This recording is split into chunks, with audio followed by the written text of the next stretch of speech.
سيدي يا رسول الله وعلى آلك وأصحابك يا سيدي يا حبيب الله والصلاة والسلام عليك يا سيدي يا نبي الله وعلى آلك وأصحابك يا سيدي يا نور الله مولاي صل وسلم دائما أبدا على حبيبك خير الخلق كلهم محمد سيد الكونين والثقلين والفريقين من عرب ومن عجم هو الحبيب الذي ترجى شفاعته لكل حول من الأحوال مقتحم يا أكرم الخلق ما لي من ألوذ به سواك عند حلول الحادث العمم ثم الرضا عن أبي بكر وعن عمر وعن علي وعن عثمان ذي الكرم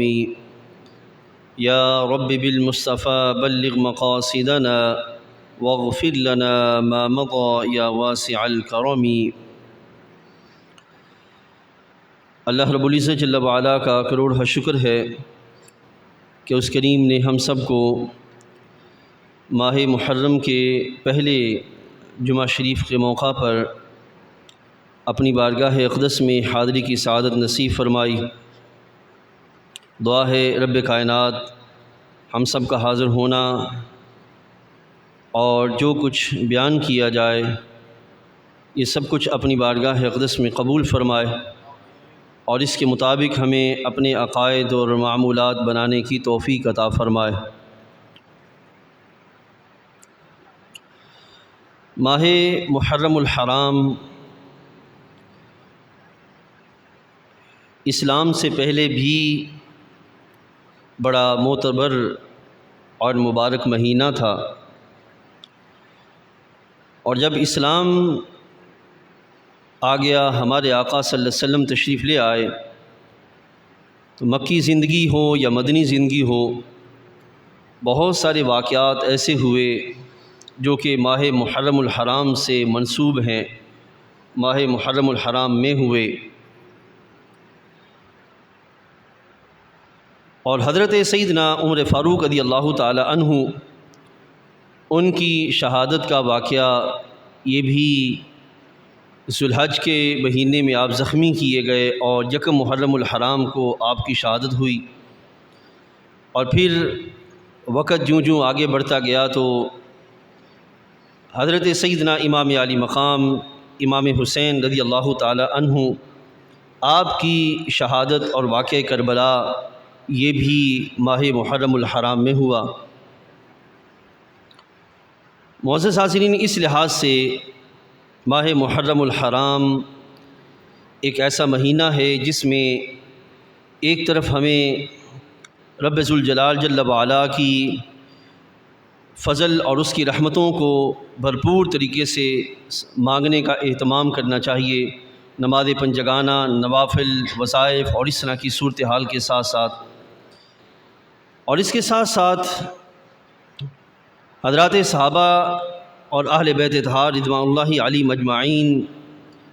ان کی محبتوں کو تازہ کرنے اور ان کی عظمتوں کو خراج تحسین پیش کرنے کے لیے ان مبارک افراد کی سیرت اور ان کے کرداروں کو صحیح طور پر پڑھنے، پرکھنے اور سمجھنے کا اہتمام کیا جائے، تاکہ ان کی روشنی سے ہم اپنی زندگیوں کو روشن کر کے دنیا اور آخرت میں اللہ تعالیٰ کی رضا حاصل کرنے کا اہتمام کر سکیں۔ جو ہی ماہ محرم الحرام آتا ہے تو آپ دیکھتے ہیں کہ اس مہینے کے آتے ہی اور اس سے کچھ وقت پہلے باقاعدہ ایک گروہ کے ذریعے حضرت سیدنا امام حسین رضی اللہ تعالی عنہ اور آل بیت اطہار رضوان اللہ علیہم اجمعین ان کی عظمتوں کو بیان کرتے ہوئے بے اعتدالیوں کے رستے کھلتے ہیں، اور جانے انجانے میں حضرات صحابہ کرام رضوان اللہ علیہم اجمعین ان پر طعن و تشنیع کے دروازے کھولے جاتے ہیں، اور ایک ہمارا عام مسلمان جس کو ان چیزوں کی حقائق کی خبر نہیں ہوتی، وہ جب ایسی باتوں کو سنتا ہے تو اس کے ذہن میں وسوسات اور خدشات پیدا ہونا ایک یقینی امر ہے۔ تو ایسے میں ازحد ضروری ہے، بجائے یہ کہ اصل حقائق بیان کیے جاتے اور ان کی عظمتوں کو بیان کیا جاتا اور ان کے لحاظ سے جو ہماری ذمہ داریاں ہیں اس کو امت کو سمجھانے کا اہتمام کیا جاتا، یہ بے اعتدالیوں کے رستے کھول دیے جاتے ہیں جس سے امت کے اندر فساد اور انتشار کی راہیں جو ہے وہ پیدا ہوتی ہیں۔ ایسے میں ہم نے سمجھنا ہے کہ ہمارا کردار کیا ہونا چاہیے، ہمیں کس طرف بڑھنا ہے۔ معزز حاضرین، ذرا سوچئے، ہمارے آقا صلی اللہ علیہ وسلم نے 40 سالہ ظاہری دور اقدس میں جو نبوت کا اعلان فرمایا، تو 23 سالہ جو نبوی دور ہے اس دور میں خالق کائنات جل وعلا کے حبیب علیہ السلام نے اس امت پر اور افراد پر جس طرح محنت کا اہتمام کیا، دعاؤں کے ذریعے، تربیت کے ذریعے، اپنی مبارک نگاہ کے ذریعے، ان کو اپنی صحبت میں رکھ کر ان کے نظریات اور اعمال کی کانٹ چھانٹ کر کے، اور جس طرح حضرات صحابہ کرام رضوان اللہ علیہ مجمعین نے حضر ہو یا سفر ہو، میدان ہو یا پرامن جگہوں کا معاملہ ہو، ہر مقام پر اپنے آپ کو اور اپنی خدمات کو نبی علیہ السلام کی بارگاہ میں پیش کیا۔ ان سارے امور کے لحاظ سے اختتام پر ہونا تو یہ چاہیے تھا کہ ہم صحابہ کرام رضوان اللہ علیہ مجمعین کی ان خدمات کو اور نبی علیہ السلام کی ان توجہات کو امتوں کے سامنے رکھتے کہ دیکھو کس طرح قوم تیار ہوتی ہے اور کس طرح افراد اپنی لیڈر اور اپنے رہنما اور اپنے امیر اور اپنے قائد کی ایک اشارے پر اپنی جانوں کو قربان کرتے ہوئے نظر آتے ہیں، اور کس طرح وہ اپنے دین کی خاطر اپنا سب کچھ جو ہے وہ قربان کرنے کو تیار ہوتے کھڑے نظر آتے ہیں۔ بجائے یہ کہ یہ رستے اپنائے جاتے، اس انداز کی طرف بڑھنے کا اہتمام کیا جاتا، اس کے برعکس صحابہ کرام رضوان اللہ علیہ مجمعین کے ایمانوں کو ہی سرے سے مشکوک بنانے کا سلسلہ شروع ہو جاتا ہے، اور ہم پر پھر یہ سلسلہ کھول دیا جاتا ہے اور ہم اس پہلو پہ چل پڑتے ہیں۔ اور چونکہ ہمارے دوست باقاعدہ پورا سال ان کا علماء کے پاس بیٹھنا اور باقاعدہ سیکھنے اور سمجھنے کا معاملہ ہونا، یہ وقت کم ملتا ہے انہیں۔ علماء تو موجود ہوتے ہیں لیکن عوام کو اس کا موقع کم ملتا ہے، جس کے سبب نتیجہ کا نکلتا ہے کہ جب اس طرح کی بحثیں شروع ہوتی ہیں تو وہ بجائے یہ کہ علماء کے پاس جا کر بیٹھنے کے، وہ اس بحثوں کے اور ان بحثوں کے درمیان پھیلائے ہوئے جال کے اور سازشوں کے وہ شکار ہوتے ہوئے نظر آتے ہیں، اور وہاں دلائل اور اس طرح کی جو چیزیں بکھیری جاتی ہیں، ایک عام مسلمان پھر اس میں پھنستا ہے اور شک میں پڑتا ہوا نظر آتا ہے کہ ہاں دیکھو اتنے دلائل دیے گئے، اتنی باتیں کی گئیں، اس لحاظ سے انہوں نے کلام کیا، تو کوئی تو معاملہ ہوگا، کوئی تو پہلو ہوگا، کوئی تو طریقہ ہوگا، تو کوئی مسئلہ ہوگا۔ بس اسی بحث میں وہ پھر اپنے ایمان کو خراب کرنے کی طرف جو بڑھ جاتے ہیں۔ عزیز دوستو، یاد رکھیے، ہمارے آقا صلی اللہ علیہ وسلم نے امت پر جو محنت فرمائی اور 23 سالہ نبوی دور میں جس طرح محنت کا اہتمام فرمایا، اس محنت کے اعتبار سے اگر یہ ذہن بنا لیا جائے، اگر یہ سوچ رکھ لی جائے کہ سرکار دو عالم صلی اللہ علیہ وسلم کے ظاہری وصال کے بعد فوراً ہی سوائے چند ایک صحابہ کے باقی سارے کے سارے راہ ہدایت سے پھر گئے اور ان کے پاس ہدایت باقی نہ رہی، تو مجھے ذرا سوچ کے بتائیے گا نبی کریم علیہ السلام کی 23 سالہ نبوی دور کی محنت کدھر جائے گی؟ اور کیا تصور کیا جائے گا کہ محبوب کریم علیہ السلام نے 23 سال میں کیسی محنت کی کہ جو ہی محبوب علیہ السلام کی مبارک ظاہری دنیا سے آپ نے پردہ فرمایا تو سارے کے سارے شاگرد آپ کی راہ سے پھر گئے اور ہدایت کی راہ سے دور ہو گئے۔ تو اس بات سے عزیز دوستو، اس طرح کی سوچ رکھنا اور اس طرح کے لوگوں کے پاس بیٹھنا کہ جن سے ذہن میں وسوسے اور ان مبارک لوگوں کے بارے میں خدشات پیدا ہوتے ہوں، یہ حرام قرار دیا گیا اور کہا گیا کہ تم اپنے آپ کو انہی راہوں پر رکھنے کا اہتمام کرو کہ جن راہوں پر رکھنے سے ایمان کی بقا ہے اور ان لوگوں کے لحاظ سے نظریات کا صاف ستھرا ہونا یہ باقی آتا ہے۔ اب دیکھیے، ہمارے آقا صلی اللہ علیہ وسلم نے خود ارشاد فرمایا کہ رب کائنات جل وعلا نے جب مجھے چنا تو پھر میرے لیے پوری کائنات میں افراد کے جو دل تھے ان پہ رب تعالیٰ جل وعلا نے توجہ فرمائی۔ اور جن کے دل سب سے زیادہ صاف اور ستھرے تھے، رب کائنات جل وعلا نے ان کو پھر میرے لیے چن لیا، ان کا میرے لیے انتخاب فرمایا۔ اب یہاں پہ سوچئے ذرا کہ کون ہیں جن کو سرکار کے لیے چنا گیا؟ عزیز دوستو، اس میں سب سے پہلے اولین جو لوگ آتے ہیں وہ حضور کے صحابہ کرام رضوان اللہ علیہم اجمعین ہیں، یعنی کہ سرکار دو عالم صلی اللہ علیہ وسلم کے صحابہ کرام کو چنا گیا اور چن کر نبی علیہ الصلوۃ والسلام کی خدمت میں پیش کر دیا گیا۔ اور عزیز دوستو، یہ بھی یہاں یاد رکھیے گا، یہ بحثیں چھیڑی جاتی ہیں کہ دیکھو یہ محرم کا مہینہ ہے اور اس مہینے کے اندر اہل بیت اطہار کا تذکرہ ہونا چاہیے، لہذا تم اس مہینے میں صحابہ کرام کا تذکرہ چھیڑ دیتے ہو، لہذا یہ ناسبیت ہوئی، یہ بغض اہل بیت ہوا۔ عزیز دوستو، نہ ہم اہل بیت سے بغض رکھتے ہیں، نہ ہم صحابہ کرام سے بغض رکھتے ہیں، یہ ہماری مجبوری ہے، بلکہ ہمارا فریضہ ہے، ہماری ذمہ داری ہے کہ جہاں ہم اہل بیت کی خوشبو کو سونگھیں وہیں ہم صحابہ کرام کی خوشبو سے بھی اپنے ایمان کو معطر کریں۔ دونوں راہوں سے اپنے آپ کو، بلا شبہ اہل بیت اطہار کی خوشبو اپنے تئیں ایک پورا مبارک مرحلہ ہے، پورا موضوع ہے، لیکن چونکہ حالات ایسے ہیں کہ اہل بیت اطہار کی آڑ میں صحابہ کرام پہ طعن کیا جاتا ہے اور ان کی عظمتوں کو تحقیر کی طرف، تنقیص کی طرف اور کم کرنے کی کوشش کی جاتی ہے، تو ایسے میں ہمارا ذمہ ہے کہ ہم صحابہ کرام کی عظمتوں کو بیان کریں اور ان کی عظمتوں کو قائم رکھنے کا اہتمام کریں۔ عزیز دوستو، یہ بھی یاد رکھیے گا، صحابہ کرام رضوان اللہ علیہم اجمعین ہمارے اور سرکار کے درمیان ایک پل ہیں، ہمارے اور سرکار کے درمیان ایک وسیلہ ہے، ہمارے اور سرکار کے درمیان ایک ذریعہ ہے، اور اگر یہ ذریعہ مشکوک ہو جائے، یہ ذریعہ لوگوں کی نظروں میں اس کی ویلیو گر جائے، اس کا مرتبہ کم ہو جائے، اس کا مقام ختم ہو جائے، یا اس کو تنقیص کا نشانہ بنا دیا جائے کہ یہ کسی قابل ہی نہیں ہے کہ ان کو درمیان میں لا کے بات کی جائے، حضرات صحابہ کرام ہے اور نبی علیہ السلام ہے، اس کے سوا بات ہی کوئی نہیں رہی، تو پھر سوچئے ذرا کہ دین متین سارے کا سارا تو صحابہ کے ذریعے ہم تک پہنچا ہے، اور اس میں حضرات اہل بیت اطہار بھی شامل ہیں، تو اگر ان کو سائڈ پہ لگا دیا جائے، ان کو تنقیص کا نشانہ بنا دیا جائے یا ان کی ویلیو کم کر دی جائے، تو پھر کون سی حدیث طیبہ ہمارے تک جو ہے وہ صحیح حالت میں پہنچے گی؟ سارے کے سارے معاملے ختم ہو جائیں گے۔ یہ دین کو گرانے اور دین کو کم کرنے یا دین کو کمزور کرنے کے مترادف معاملہ ہے، تو اس بات سے میرے بھائیوں ہم پر لازم ہے کہ ہم صحابہ کرام رضوان اللہ علیہم اجمعین کی عظمتوں کا اسی طریقے سے دفاع کریں اور اسی طرح پاسبانی کریں جس طرح ہم اہل بیت اطہار کی عظمتوں کی پاسبانی کرتے ہیں اور ان کی عظمتوں کا خیال رکھتے ہیں۔ اب دیکھیے ہمارے آقا صلی اللہ علیہ وسلم نے ارشاد فرمایا، سرکار فرماتے ہیں کہ رب ذوالجلال جل وعلا نے سارے جہانوں میں سے مجھے چنا۔ سرکار نے ارشاد فرمایا ان اللہ اختار علی، سرکار نے فرمایا کہ سارے جہانوں میں سے رب تعالیٰ جل وعلا نے مجھے چنا اور پھر میرے لیے میرے صحابہ کو چنا۔ سرکار فرماتے ہیں میرے لیے میرے صحابہ کو چنا، یعنی کہ صحابہ کا چناؤ نبی علیہ الصلوۃ والسلام کے لحاظ سے رب تعالیٰ کی طرف سے ہے، لہذا سرکار کے لیے صحابہ کو چنا گیا۔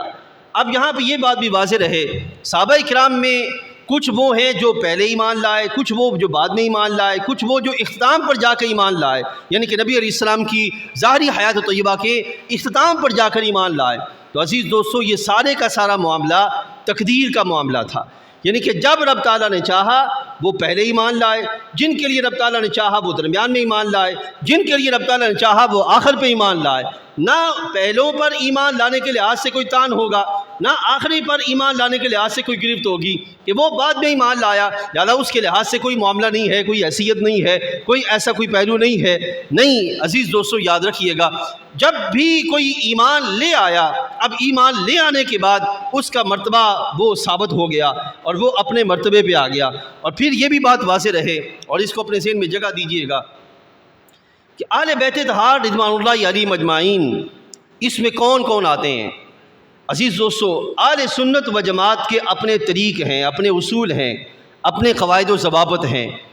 ہم نے کسی دوسرے کی بنیاد پہ نہ دیکھنا ہے، نہ سوچنا ہے، نہ پرکھنا ہے، بلکہ ہم نے اپنے جو اصول ہیں قرآن و سنت سے ماخوذ، جو کہ حضرات صحابہ کرام و اہل بیت سے ہم تک پہنچے، ہم نے انہی کی بنیاد پر ہر پہلو کو دیکھنا ہے اور ہر چیز پر نظر رکھنی ہے۔ محبوب کریم علیہ الصلوۃ والسلام کے صحابی کس کو کہتے ہیں؟ ہر وہ بندہ جس نے حالت ایمان میں سرکار کے چہرہ انور کی زیارت کی اور پھر اسی پر اس کا وصال ہوا، اس کو کہتے ہیں صحابی۔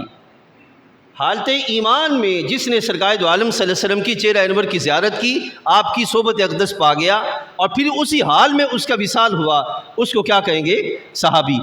اب ایک ہے کہ کوئی پہلے ایمان لایا، کوئی بعد میں ایمان لایا، یہ یاد رکھیے گا۔ محبوب کریم علیہ الصلوۃ والسلام کی زندگی کے ظاہری زندگی کے دو ادوار ہیں، ایک ہے مکی دور، ایک ہے مدنی دور۔ مکی دور میں بھی ایمان لانے والے افراد ہیں، اور مدنی دور میں کچھ پہلے ایمان لائے، کچھ اختتام پہ ایمان لائے، کچھ فتح مکہ کے بعد جا کے ایمان لائے۔ تو عزیز دوستو یاد رکھیے گا، جو بھی دائرہ صحابیت میں آ گیا،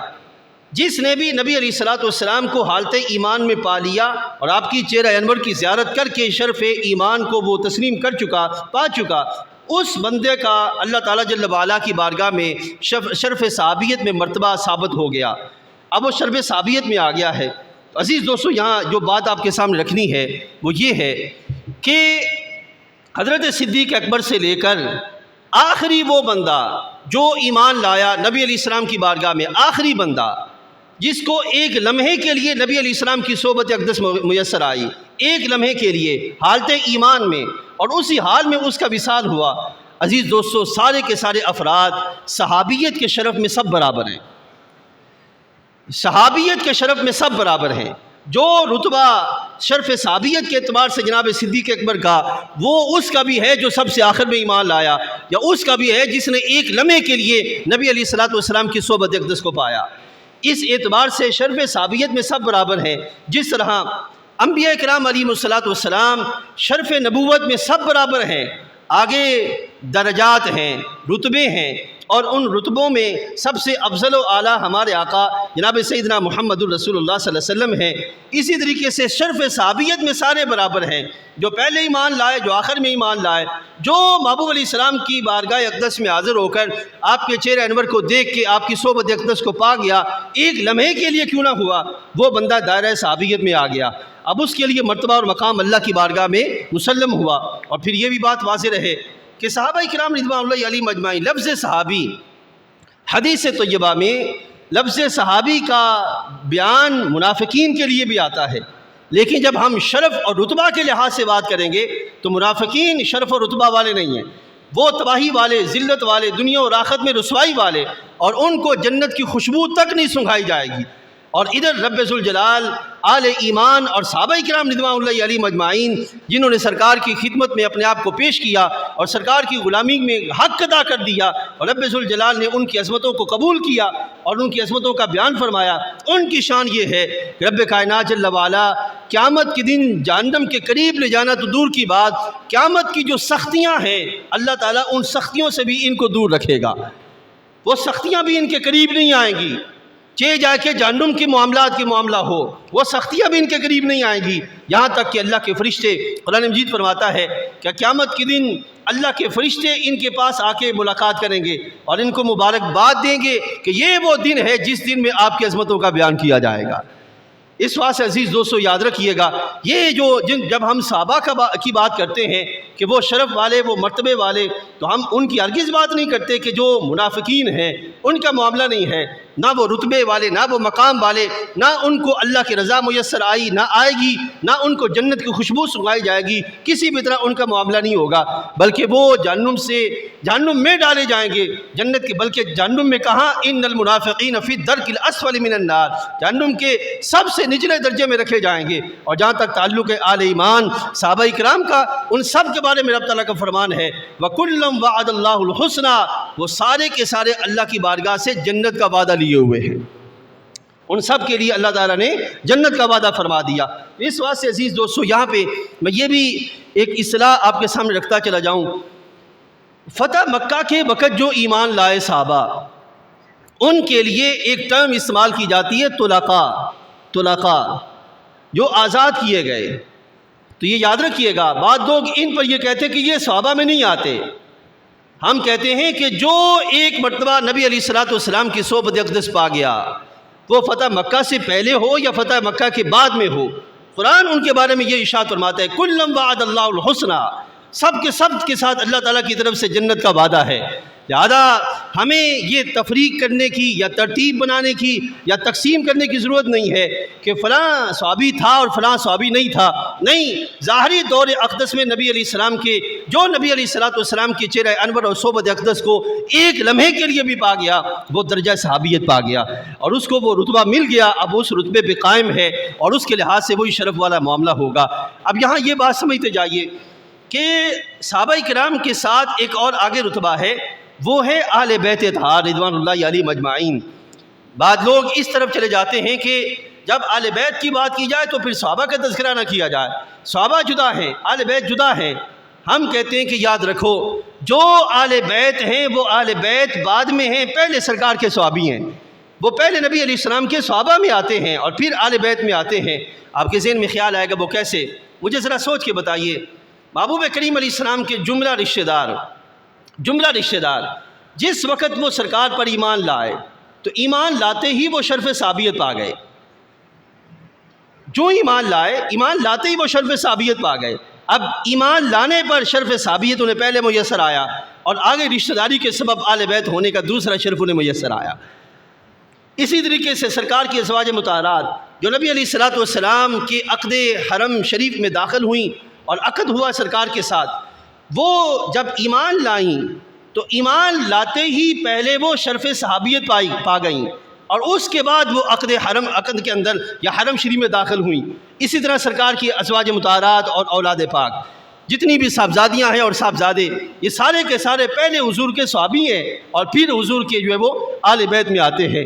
اہل بیت میں ہونا یہ شرف زائد ہے اور پھر صحابی ہونا، پہلے صحابی ہوں گے اور پھر وہ اہل بیت اطہار ہوں گے۔ اس اعتبار سے ہمارے آقا صلی اللہ علیہ وسلم نے باقاعدہ اس کا بیان فرمایا۔ سرکار فرماتے ہیں کہ رب تعالیٰ جل وعلا نے سارے جہانوں میں سے مجھے چنا اور پھر میرے لیے میرے صحابہ کو چنا اور ان صحابہ میں سے پھر بعد کو میرا وزیر بنایا، بعد کو میرا مشیر بنایا اور بعد کو میرا رشتہ دار بنایا۔ تو یہ یاد رکھیے گا ان کی رشتہ داری ہونا یہ صحابی ہونے کے بعد ہے، نہ کہ یہ کہ صحابی کے علاوہ کا ان کا معاملہ ہو۔ صحابیت کا سلسلہ رکھا جائے گا اور اس کے بعد جو ہے وہ ان کا معاملہ آگے ہوگا۔ اس کے ساتھ ساتھ عزیز دوستو یاد رکھیے گا صحابہ کرام رضوان اللہ علیہم اجمعین یہ ایسی مبارک شخصیات ہیں کہ ان میں سے کوئی ایک بھی ایسا نہیں ہے کہ جن سے اگر غلطی ہوئی ہو تو ہم ان پہ تان کریں، ہم ان پہ گرفت کریں۔ ہمارے آقا صلی اللہ علیہ وسلم نے پہلے ہی اس بات کو بیان فرما دیا۔ آج کے دور میں یہ جو کلپس چلتے ہیں یوٹیوب پر اور دائیں بائیں، اس میں مختلف دلائل دے کر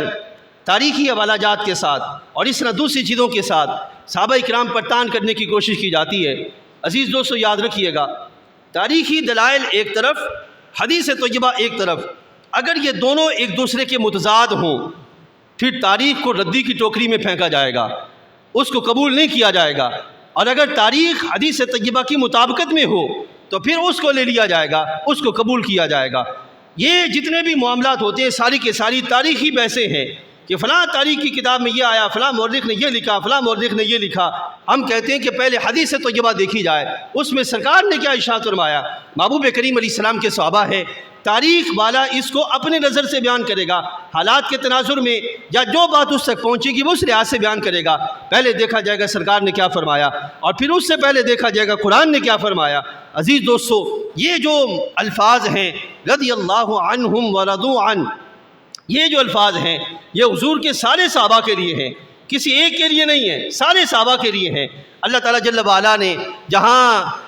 30ویں پارے میں ارشاد فرمایا رضی اللہ عنہم ورضوا عنہ، تو وہیں پہ 11ویں پارے کے اندر ارشاد فرمایا والسابقون الاولون من المہاجرین والانصار والذین اتبعوہم باحسان رضی اللہ عنہم ورضوا عنہ، کہ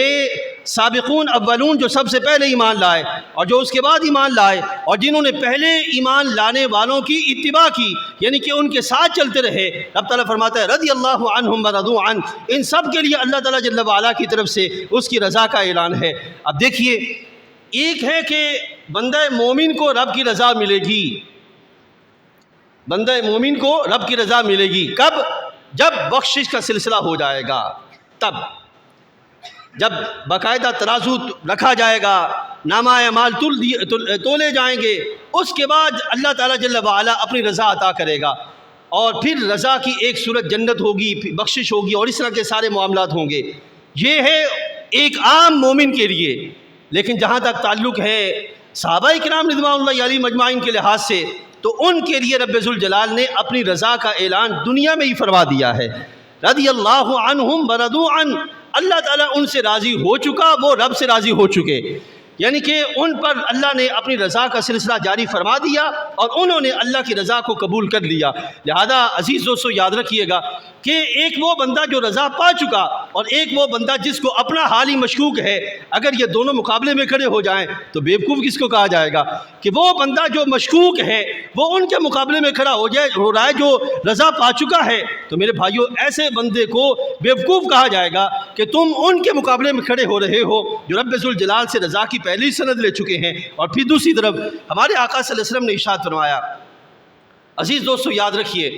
اور اس کو اپنے ذہن میں جگہ دیجیے اور اپنی ذمہ داری کا احساس اپنی طبیعتوں میں رکھیے۔ یہ نہ کہا جائے کہ یہ جی مولویوں کی باتیں ہیں، یہ محض جھگڑے ہیں، یہ محض فسادات ہیں، ان میں پڑھنے کی ہمیں ضرورت نہیں ہے۔ کوئی شک نہیں ہے کہ فساد میں پڑھنے کی ضرورت نہیں، لیکن جس کی عزت پر پہرا دینے کا اللہ اور اس کے رسول علیہ السلام نے حکم دیا ہے، اس کی عزت پر پہرا دینا تو ہم پہ لازم ہے، اس کے لحاظ سے خیال کرنا تو لازم ہے بحیثیت مسلمان۔ اب صحابہ کرام رضوان اللہ علیہم اجمعین، عزیز دوستو یاد رکھیے گا ہمارا عقیدہ ہرگز یہ نہیں ہے کہ وہ معصوم تھے، ان سے غلطی نہیں ہوئی، ہمارا عقیدہ یہ نہیں ہے۔ ہمارا عقیدہ یہ ہے کہ معصوم عن الخطا، ہر طرح کی غلطیوں سے مبرہ اور منزہ صرف انبیاء علیہ السلام ہے، صرف انبیاء علیہ السلام ہے یا فرشتے ہیں، ان کے سوا کوئی غلطیوں سے منزہ اور مبرہ نہیں ہے۔ صحابہ کرام رضوان اللہ علیہم اجمعین ان سے غلطیاں ہوئیں، لیکن ہمارا عقیدہ یہ ہے کہ رب کائنات نے سرکار دو عالم صلی اللہ علیہ وسلم کی برکت سے ان کو ان کی غلطیوں پر توجہ کر کے توبہ کی توفیق عطا فرمائی، اور مرنے سے پہلے ان کو توبہ کی توفیق ہو گئی اور وہ توبہ کر چکے اور اللہ جل وعلا کی بارگاہ سے توبہ پر اس کی رضا پا چکے۔ لہذا کہاں ہمارا معاملہ اور کہاں ان کا معاملہ۔ اور نبی علیہ السلام نے ارشاد فرمایا، حدیث طیبہ میں آتا ہے، نبی علیہ السلام نے فرمایا کہ میرے بعد تم میرے صحابہ میں لغزشیں دیکھو گے۔ سرکار نے فرمایا میرے بعد میرے صحابہ میں لغزشیں دیکھو گے، لیکن ساتھ ہی سرکار دو عالم صلی اللہ علیہ وسلم نے ارشاد فرمایا کہ ان کے بارے میں کلام کرتے ہوئے اپنی زبان کو سنبھال کے بات کرنا، ان کے بارے میں، کیونکہ ان کی لغزشوں کی معافی ہو جائے گی، ان کی لغزشوں کو معاف کر دیا جائے گا، ان کی لغزشوں کو باقی نہیں رکھا جائے گا کہ دنیا میں جانے سے پہلے دنیا سے جانے سے پہلے ان کو توبہ کی توفیق نہ ہو۔ نہیں، توفیق توبہ ان کو نصیب ہو جائے گی، وہ توبہ کر کے اللہ کی بارگاہ میں حاضر ہوں گے، اس حال میں کہ ان کے مبارک جسم پر رائی برابر بھی کسی غلطی کا نشان نہ ہوگا، ایسے جیسے صاف ستھرا سفید کپڑا ہوتا ہے، کسی طرح کوئی نشان نہیں ہوگا۔ ان سے نبی علیہ السلام نے فرمایا غلطیاں ہوں گی لیکن غلطیاں معاف کر دی جائیں گی دنیا کے اندر ہی۔ اس بات سے عزیز دوستو جو بندہ ان کی غلطیوں پہ تان کرے، لغزشوں پہ گرفت کرے یا کسی بھی طرح ان کے لحاظ سے یہ معاملہ کرے، ابھی پچھلے دنوں ہمارے بہت سارے دوست ہمارے جو کہ علماء صحیح العقیدہ مسند علماء کے پاس نہیں بیٹھتے اور دائیں بائیں اپنا وقت گزار کے اپنی زندگی گزار رہے ہیں، ان کے لیڈر کی زبان سے یہ جملہ میں نے سنا کہ اہل بیت اطہار رضوان اللہ علیہم اجمعین، امام حسین رضی اللہ تعالیٰ عنہ، ان کی محبت کا تقاضا یہ ہے کہ ان کے دشمنوں کو ننگا کیا جائے اور ان کے دشمنوں کو ننگا کر کے، اور اسی میں محبت پوری ہوتی ہے کہ ان کے دشمنوں کو ننگا کیا جائے۔ اب اپنے تئیں وہ اہل بیت اطہار کے دشمن کن کو گنوا رہے ہیں؟ حضرات صحابہ کرام رضوان اللہ علیہم اجمعین کو۔ عزیز دوستو یاد رکھیے گا صحابہ کرام اور اہل بیت اطہار ان کے درمیان باہمی کوئی دشمنی نہیں ہے۔ اگر بالفرض یہ جملہ مان لیا جائے نعوذ باللہ کہ ان کے درمیان دشمنی آ گئی تھی، تو مجھے ذرا سوچ کے بتائیے سرکار کی 23 سالہ نبوی دور کی محنتیں کدھر گئیں؟ میں وہ پوچھتا ہوں کہ سرکار کی محنت کدھر گئی؟ نبی علیہ الصلوۃ والسلام نے 23 سال جو محنت کی اپنے صحابہ پر، اپنے اہل بیت پر، وہ محنت کدھر گئی؟ نبی علیہ السلام کے مبارک معاملے میں کیا آیا کہ سرکار کے وصال کے بعد وہ باہمی لڑنا شروع ہو گئے، جھگڑنا شروع ہو گئے اور فساد آ گیا ان کے درمیان؟ نہیں میرے بھائیوں، مسئلہ یہ ہے کہ آج جن کے دور میں فساد تھا، جن کی طبیعتوں میں خباثت تھی، انہوں نے وہ خباثت ان لوگوں کے درمیان رکھ کے بیان کرنا شروع کر دی جو لوگ اللہ کے مبارک بندے تھے اور جن کے کردار پاک تھے۔ عزیز دوستو یاد رکھیے گا اس میں کوئی شک نہیں ہے کہ صحابہ کے درمیان باہمی معاملات ہوئے، لیکن ان معاملات میں ذاتی اناد نہیں تھا، ذاتی دشمنی نہیں تھی، ذاتی اناد نہیں تھا کسی بھی مقام پر۔ جو بندہ ذاتی اناد گنوانے کی کوشش کرے گا ایسا بندہ اپنے اندر کے اناد کو وہاں پہ پیش کر رہا ہے، وگرنہ وہاں پہ ایسا کوئی معاملہ نہیں ہے۔ حدیث طیبہ سنیے اور پھر بات ختم کرتے ہیں۔ بس ہم سب چونکہ پاکستانی ہیں اور ہمیں یہ سب کچھ برداشت کرنا ہے، لائٹ کا جانا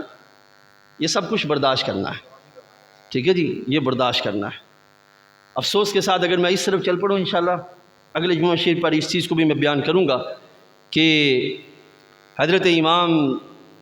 بیعت کے سلسلے میں آپ نے اپنے آپ کو روکا اور پھر جنگ ہوئی، بیعت کے سلسلے میں روکا اور پھر جنگ ہوئی، ٹھیک ہے۔ تو آج ہم بیعت کو کتنا ہلکا جانتے ہیں، یہ انشاءاللہ العزیز اگلی نشست میں اس کو بیان کریں گے۔ بیعت مین ووٹ دینا، رائے دینا، کسی کو اپنے لیے حاکم قبول کرنا، یہ ہم بہت ہلکا سمجھتے ہیں، ہلکا جانتے ہیں۔ عزیز دوستو یقین جانیے، اس طرف چلوں گا تو پھر بحث لمبی ہو جائے گی، وقت نہیں ہے، کہ وہ ممالک جو ہمارے بعد آزاد ہوئے وہ ہم سے کئی گنا آگے نکل گئے، اور ہم جو ان سے کئی گنا پہلے آزاد ہوئے تھے ہم ان سے کئی گنا پیچھے نکل گئے۔ IMF سے جو اربوں روپے قرضہ لیا جاتا ہے، اس قرضے میں جو شرائط رکھی جاتی ہیں، کبھی آپ نے سوچا کہ ان شرائط ساری کی ساری عوام کے لیے ہوتی ہیں کہ ان پہ ٹیکس لگایا جائے؟ کبھی یہ بھی اس میں آیا کہ جو طبقہ اشرافیہ ہے ان کی عیاشیوں کو بند کیا جائے؟ کبھی اس میں دیکھا آپ نے؟ وہاں پہ تو کبھی نہیں یہ لکھا آیا کہ جو طبقہ اشرافیہ ہے ان کے جو بڑی بڑی تنخواہیں ہیں ان تنخواہوں کو روکا جائے، یا ان کی جو مراعات ہیں اس کو کنٹرول کیا جائے، وہ تو کبھی نہیں آیا۔ اس بات سے یاد رکھیے گا کہ معاملہ بگاڑ اور فساد کی طرف ہے، اور ہمارے لوگوں کو اس کی خبر نہیں ہے۔ کوئی شک نہیں ہے کہ وہ یہ کہیں گے کہ جناب ہم ڈیفالٹ سے خود کو بچانے کے لیے IMF کے پاس جا رہے ہیں اور وہاں سے یہ سارا کچھ کر رہے ہیں، لیکن ذرا سوچئے گا کہ وہاں سے جتنا قرض لایا جا رہا ہے وہ سارے کا سارا تو مراعات اور اشرافیہ کی جو تنخواہیں ہیں ان کی طرف جا رہا ہے، عوام کی طرف کیا آ رہا ہے؟ کام ہم تذکرہ کرتے نہیں رکتے، لیکن ذرا سوچا آپ نے کہ حضرت عمر کے دور میں جب بھی قحط پڑا حضرت عمر رضی اللہ تعالیٰ عنہ نے کبھی بھی روم یا ایران کے پاس یا دوسری سلطنت کے پاس جا کر ان سے قرض نہیں مانگا، بلکہ اپنے لوگوں کو کہا کہ تم خود خیرات کی طرف جاؤ، اور جو طبقہ اشرافیہ تھا ان کو کہا کہ تم اپنا مال نکالو، اور مال نکالنے کے لحاظ سے پھر انہوں نے کیا کیا؟ حضرت عثمان غنی اٹھے اور کہنے لگے کہ آپ نے ایک قافلہ منگوایا، اتنا طویل قافلہ کہ اس کا ایک سرا مدینہ میں اور دوسرا سرا ملک شام میں تھا، اتنا طویل قافلہ منگوایا۔ حضرت عمر نے پوچھا کہ ہاں جی اس کا کیا لیں گے؟ کہنے لگے میں 10 روپے دوں گا، آپ نے فرمایا میں نے اس سے زائد میں بیچ دیا۔ کہنے لگے 20 دوں گا، فرمایا اس سے زائد میں بیچ دیا۔ کہنے لگے چلے 30 دیتا ہوں، فرمایا میں نے اس سے زائد میں قافلہ بیچ دیا۔ تو پوچھا کہ کون ہے جو اس سے زائد لینے والا ہے؟ میں امیر المومنین کہہ رہا ہوں کہ میں 30 میں بیچ رہا ہوں۔ فرمایا میں نے رب کے ہاں اپنا قافلہ بیچ دیا ہے، میں نے رب کے ہاں اپنے قافلہ بیچ دیا ہے۔ ایسے ہی حضرت عمر بن عاص حضور کے صحابی ہیں، یہ سرکار حضرت عمر فاروق کے دور میں ایسا ہوا قحط پڑ گیا تو انہوں نے مال بھیجا، اور مال کتنا طویل تھا کہ ملک شام ادھر سے ایک سرا ادھر تھا اور ایک سرا مدینہ طیبہ تھا۔ یہ اب یہاں اگر دیکھیں تو جو باہر جا کے مانگ رہے ہیں کم از کم اگر ان کے اپنے اکاؤنٹ چیک کر لیے جائیں تو وہ اپنا اکاؤنٹ سارا رہ گئی۔ اور یہ عزیز ہمیں اہل بیت سے محبت کرے گا، وہ ان کی ذات کے سبب نہیں، وہ میری وجہ سے ان سے محبت کرے گا، اور جو صحابہ اور اہل بیت سے بغض رکھے گا وہ ان کی ذات کے سبب نہیں، وہ میرے سبب ان سے بغض رکھے گا۔